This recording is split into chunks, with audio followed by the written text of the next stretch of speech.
The Gift of the Magi. $1.87. That was all, and 60 cents of it was in pennies. Pennies saved 1 and 2 at a time by negotiating with the grocer, the vegetable man, and the butcher. 3 times Della counted it. $1.87. And the next day would be Christmas. There was clearly nothing left to do but flop down on a shabby little couch and cry. So Della did just that. Which prompts the moral reflection that life is made up of sobs, sniffles, and smiles, with sniffles predominating. Della lived with her husband Jim in a furnished apartment at a cost of $8 a week. It was not exactly living in poverty, but it was certainly close. Della finished her crying and cleaned the marks of it from her face. She stood by the window and looked out with no interest. Tomorrow would be Christmas Day, and she had only $1.87 with which to buy Jim a gift. She had been saving every penny she could for months, with this result. $20 a week doesn't go far.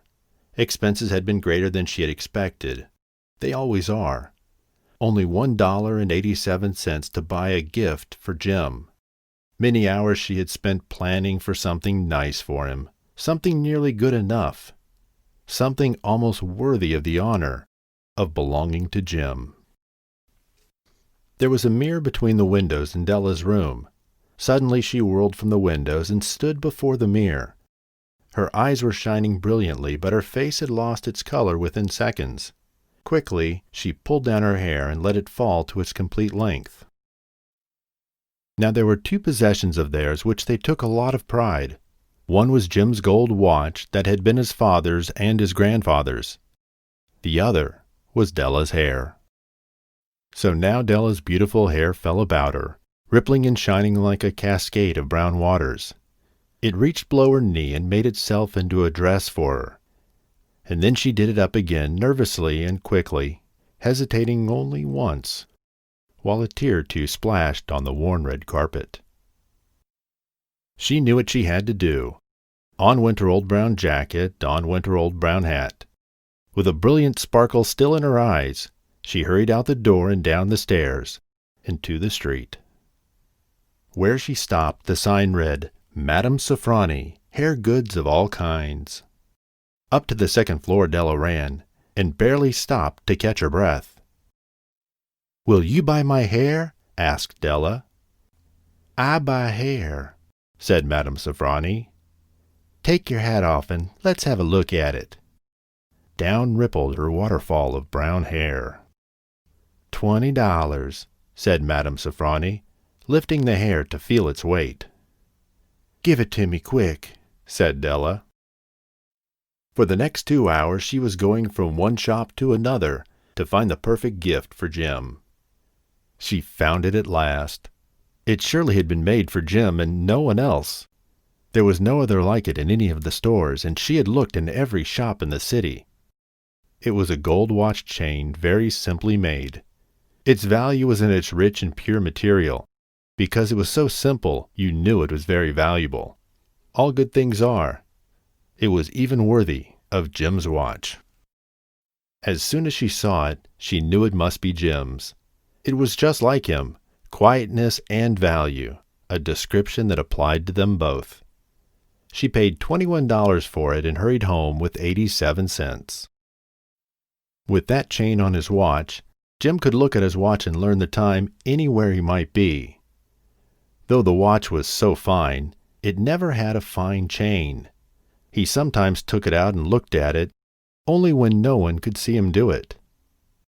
When Della arrived home, her mind quieted a little. She began to think more reasonably. She started to try to cover the sad marks of what she had done.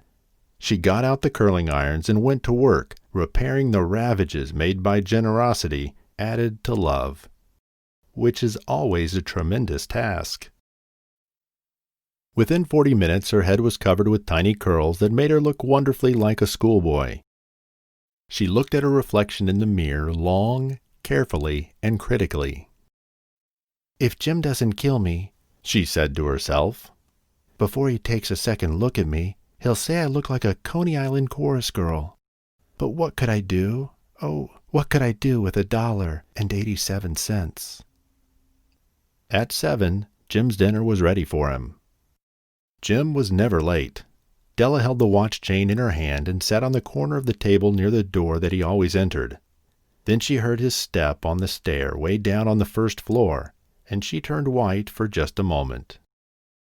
She had a habit of saying little prayers about the simplest everyday things, and now she whispered, "Please, God, make him think I'm still pretty." The door opened and Jim stepped in and closed it. He looked very thin and very serious. Poor fellow, he was only 22, and to be burdened with a family. He needed a new overcoat, and he was without gloves. When Jim stepped inside the door, he stopped. His eyes looked strangely at Della, and there was an expression in them that she could not understand. It filled her with fear. It was not anger nor surprise, nor anything she had been ready for. He simply looked at her with a strange expression on his face. Della moved off the table and went for him. "Jim, darling," she cried, "don't look at me that way. I had my hair cut off and sold it, because I couldn't have lived through Christmas without giving you a gift. My hair will grow back again. You won't mind, will you? I just had to do it. My hair grows very fast. Say Merry Christmas, Jim, and let's be happy. You don't know what a beautiful, nice gift I've got for you." "You've cut off your hair?" asked Jim, as if he had not already arrived at this obvious conclusion. "Cut it off and sold it," said Della. "Don't you like me now? I'm me, Jim. I'm the same without my hair." Jim looked around the room curiously. "You say your hair is gone?" "You don't need to look for it," said Della. "It's sold, I tell you. Sold and gone, too. It's Christmas Eve.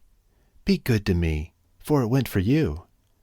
Maybe the hairs on my head could be counted," she went on with a sudden serious sweetness, "but nobody could ever count my love for you. Shall we eat dinner, Jim?"